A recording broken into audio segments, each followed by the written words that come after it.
Assalamualaikum warahmatullahi wabarakatuh. Apa kabar pemirsa Cerita Islam dan Dunia Channel? Semoga kita semua dalam keadaan baik-baik saja.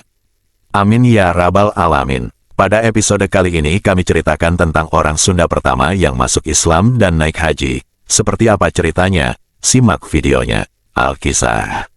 Bratalegawa, Dewa Bratalegawa, Haji Purwa atau Haji Baharudin Al-Jawi adalah orang yang disebut dan tercatat sebagai pemeluk agama Islam pertama di Tatar Sunda Galuh.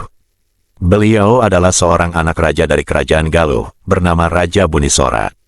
Secara silsilah, Bratalegawa adalah putra kedua dari Prabu Guru Pangandiparamarta Jayadewa Brata, atau lebih dikenal dengan nama Bunisora yang berkuasa antara tahun 1357 sampai tahun 1371.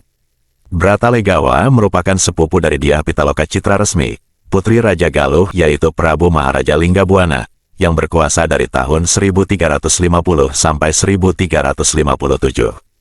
Namun Bratalegawa harus menerima kenyataan bahwa saudari sepupunya dan sang paman gugur dalam insiden perang bubat antara Kerajaan Galuh dan Majapahit di tahun 1357, yang menimbulkan efek jangka panjang antara hubungan Sunda dan Jawa di kemudian hari. Dikarenakan anak Prabu Maharaja Linggabuana, yang bernama Anggalarang, masih berusia 9 tahun saat ayahnya gugur dalam insiden bubat. Maka takhta kerajaan Galuh dipegang sementara oleh Bunisora sampai ia kemudian menyerahkan takhta kembali kepada keponakannya. Lalu bagaimana bisa putra Raja Bunisora, Bratalegawa ini masuk Islam? Padahal ketika itu mayoritas kerajaan Galuh masih beragama Hindu.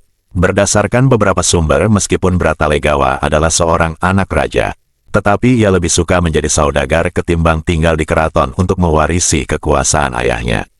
Ia dikenal memiliki banyak kapal dagang, perhiasan, dan rumah peristirahatan di lereng gunung atau tepi pantai.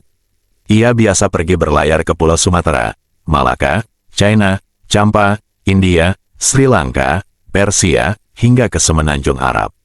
Ia banyak menjalin hubungan persahabatan dengan para saudagar dan pembesar setempat. Dikisahkan bahwa ia mulai mengenal Islam dan memutuskan masuk Islam ketika ia melakukan perjalanan ke wilayah Kesultanan Delhi, India, di mana di sana ia mulai berkomunikasi, berinteraksi dengan para pedagang Arab yang juga berdagang di sana. Ketika berada di Gujarat, India, Bratalegawa bersahabat dengan seorang saudagar kaya bernama Muhammad. Di sana, ia masuk Islam dan menikah dengan Farhana, yang tak lain anak Muhammad.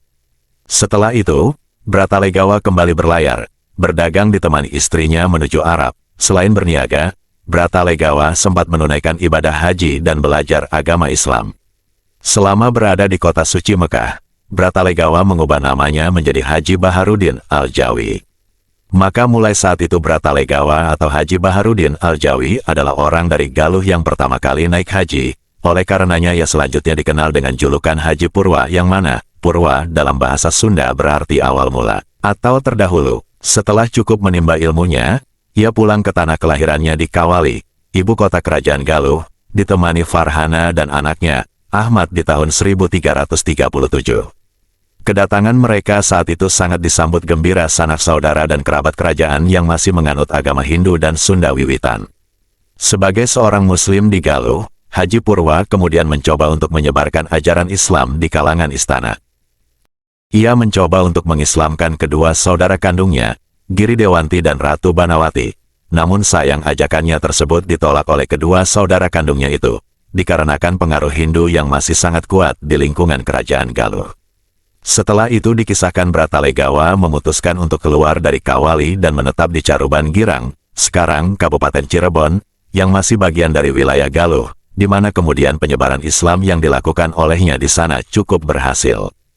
Penyebaran Islam yang dilakukan oleh Bratalegawa di Caruban Girang menghasilkan terbentuknya komunitas Muslim pesisir pertama di wilayah Tatar Sunda, di mana Caruban Girang atau Cirebon sepeninggalnya menjadi pusat penyebaran Islam di wilayah kerajaan Sunda dan Galuh. Kemudian rangkaian penyebaran Islam dilanjutkan oleh tokoh-tokoh lain diantaranya Syekh Nurjati dan Syarif Hidayatullah atau Sunan Gunung Jati.